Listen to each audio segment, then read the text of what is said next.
Introduction. The management of natural resources to meet people's requirements has been practiced since the pre-Vedic era. Farmers were ranked high in the social system, and village management was in their hands. In order to manage land, water, and vegetation, technical knowledge suitable to the specific conditions of a region was required. They gained this knowledge and developed skill through experience and learning by doing. Overexploitation of natural resources by growing population resulted in various severe problems. Destruction of vegetation has resulted in land degradation, denudation, soil erosion, landslides, floods, drought, and unbalanced ecosystems. A balanced ecosystem is an urgent need. Environmentally aware consumers are producing less waste by practicing the 3 R's: reduce, reuse, and recycle.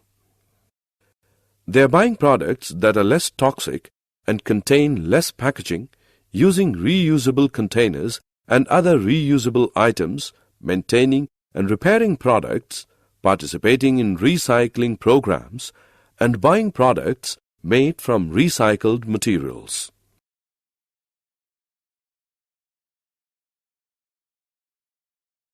Objectives. At the end of this lesson, you'll be able to express the necessity of resources, explain the distribution of forests, wildlife, and their sustainable management, describe the method of rainwater harvesting, identify the importance of fossil fuels like coal and petroleum.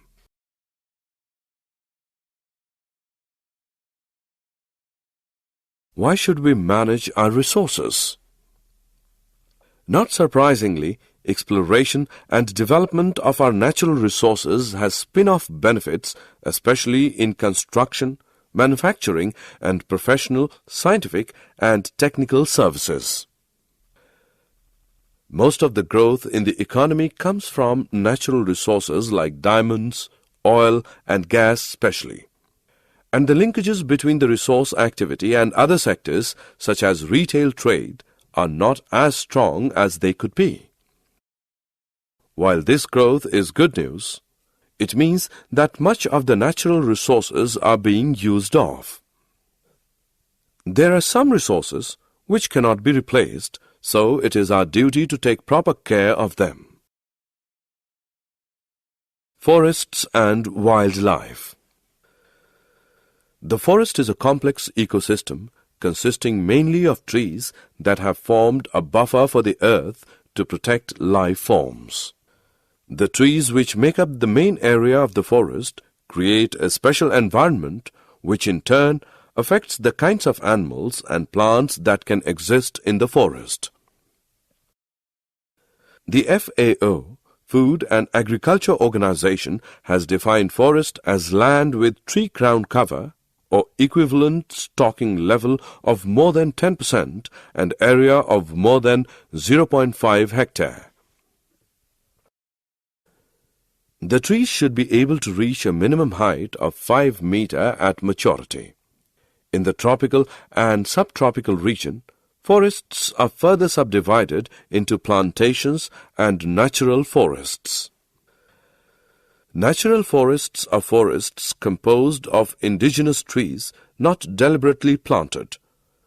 Plantations are defined as forest stands established by planting and seeding in the process of afforestation or reforestation. There are about 16 major types of forests in India, from the tropical type to the dry type.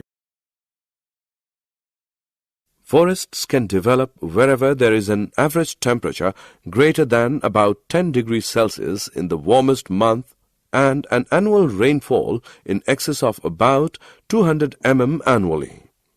In any area having conditions above this range, there exists an infinite variety of tree species grouped into a number of stable forest types that are determined by the specific conditions of the environment there. Forests can be broadly classified into many types, some of which are the taiga type, consisting of pines, spruce, etc., the mixed temperate forests with both coniferous and deciduous trees, the temperate forests, the subtropical forests, the tropical forests, and the equatorial rain forests. In India, it is believed that organized exploitation of forest wealth began with an increase in hunting. Ashoka the Great is said to have set up the first sanctuary to protect the forests and all life in it. The Mughal rulers were avid hunters and spent a great deal of time in the forests. It was during the British rule that the first practical move towards conservation in modern times took place. They established reserved forest blocks with hunting by permit only. Though there were other motives behind their move, it at least served the purpose of classification of and control over the forests. Sustainable management. Forests are rich and complex ecosystems which support biodiversity, provide valuable ecological services, and have considerable potential for tourism. In particular, millions of poor people depend on forest ecosystems for food, water, fuel, fiber, and both timber and non-timber products, indeed for their very survival. To achieve sustainability, there must be a rethinking of what we consider a basic need. It is common in our society to say that we need a given resource, but how much of it do we really need to use? Also, how do we decide what the basic needs of our ecosystem and the organisms living within it are?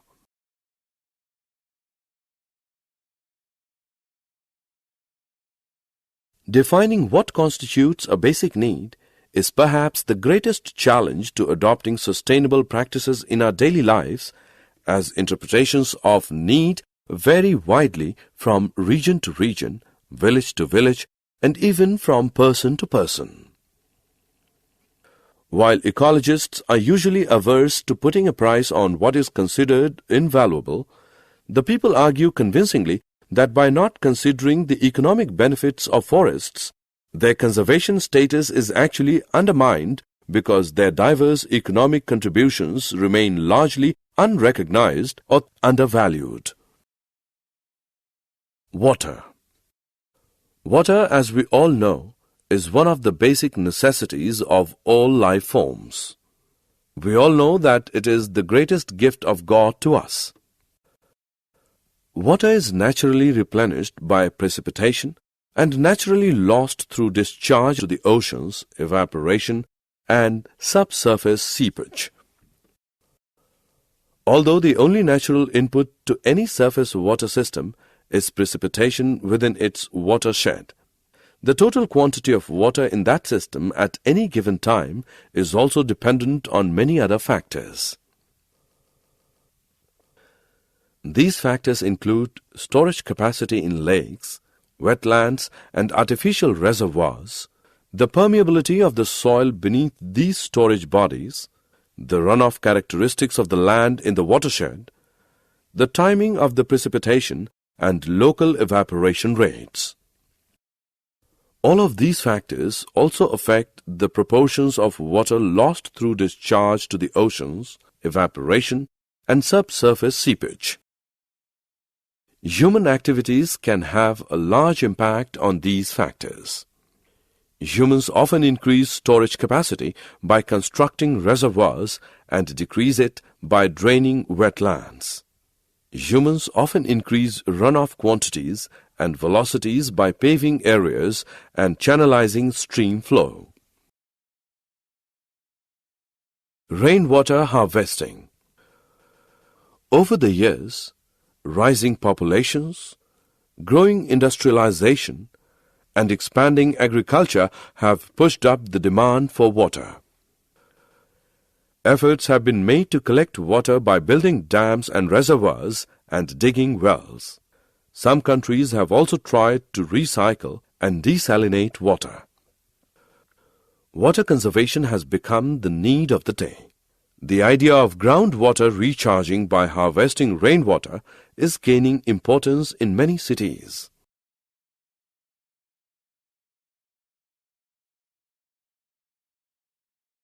In the forests, water seeps gently into the ground as vegetation breaks the fall. This groundwater in turn feeds wells, lakes and rivers. Protecting forests means protecting water catchments. In ancient India, people believed that forests were the mothers of rivers and worshipped the sources of these water bodies. This has become a very popular method of conserving water, especially in the urban areas. Rainwater harvesting essentially means collecting rainwater on the roofs of building and storing it underground for later use. Not only does this recharging arrest groundwater depletion, it also raises the declining water table and can help augment water supply. Rainwater harvesting and artificial recharging are becoming very important issues. It is essential to stop the decline in groundwater levels, arrest seawater ingress, that is, prevent seawater from moving landward, and conserve surface water runoff during the rainy season.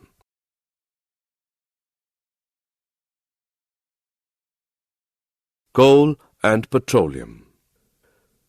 Coal is by far the most abundant fossil fuel on Earth. It is essentially carbon and is mainly used as combustion fuel. The large-scale use of coal began with the Industrial Revolution in the 19th century. As the number of industries increased, demand for more sources of energy grew. Coal is the product of plants, mainly trees that died tens or hundreds of millions of years ago. Due to waterlogging in low-lying swampy areas or in slowly sinking lagoons, dead trees and plants did not decompose as they normally would. The dead plant matter was covered with water and protected from the oxidizing effect of air. The action of certain bacteria released the oxygen and hydrogen, making the residue richer and richer in carbon. Thick layers of this carbon-rich substance, called peat, built up over thousands of years. As more material accumulated above the peat, the water was squeezed out, leaving just carbon-rich plant remains. Pressure and temperature further compressed the material. This aided the process of producing coal as more gases were forced out, and the proportion of carbon continued to increase. The carbon slowly metamorphosed into coal over millions of years. Petroleum is found in porous rock formations in the upper strata of some areas of the Earth's crust. Known reserves of petroleum are typically estimated at around 1.2 trillion barrels, with at least one estimate as high as 3.74 trillion barrels. Consumption is currently around 84 million barrels per day or 31 billion barrels per year. Because of reservoir engineering difficulties, recoverable oil reserves are significantly less than total oil in place. At current consumption levels, current known reserves would be gone in about 32 years, around 2039. However, this ignores any new discoveries, changes in demand, better technology, population growth, industrialization of third world countries, and other factors. While oil is expected to remain a major source of energy in coming years, alternative energy development such as solar power, wind power, butanol, ethanol, photovoltaic, nuclear power, hydrogen, or oil from oil shale and oil sands may increase in significance. Coal may also increase in use because of its existence in vast quantities in rapidly developing countries such as China and India, which are exempt from controls under the Kyoto Protocol. 3 R's: reduce, reuse, and recycle. Reduce unnecessary waste by avoiding pointless purchases. Items that are rarely get used can be borrowed or shared with others. Buy bottles instead of cans and rechargeable batteries. Reuse items that you would normally consider as rubbish because sometimes it could be used for other purposes. Instead of throwing items away, reduce waste by using them for other purposes. Paper and envelopes can be used as scrap paper for making notes. Recycle the waste products from which you can conserve some amount of energy. Make sure you have a recycle bin at your home. Keep it in an obvious place so that you will not forget to use it.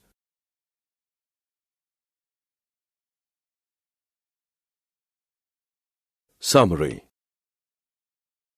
Let us summarize what we have learned.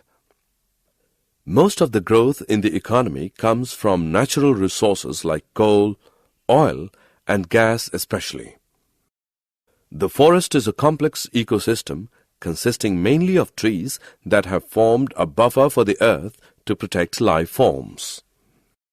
The FAO, Food and Agriculture Organization, has defined forest as land with tree crown cover or equivalent stocking level of more than 10% and area of more than 0.5 hectare.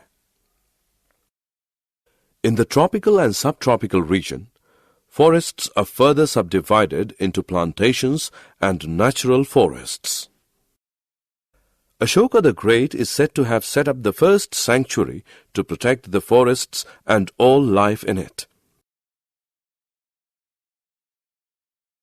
The British established reserved forest blocks with hunting by permit only. Water is naturally replenished by precipitation and naturally lost through discharge to the oceans, evaporation, and subsurface seepage. Rainwater harvesting essentially means collecting rainwater on the roofs of buildings and storing it underground for later use. Coal is the product of plants, mainly trees, that perished tens or hundreds or millions of years ago.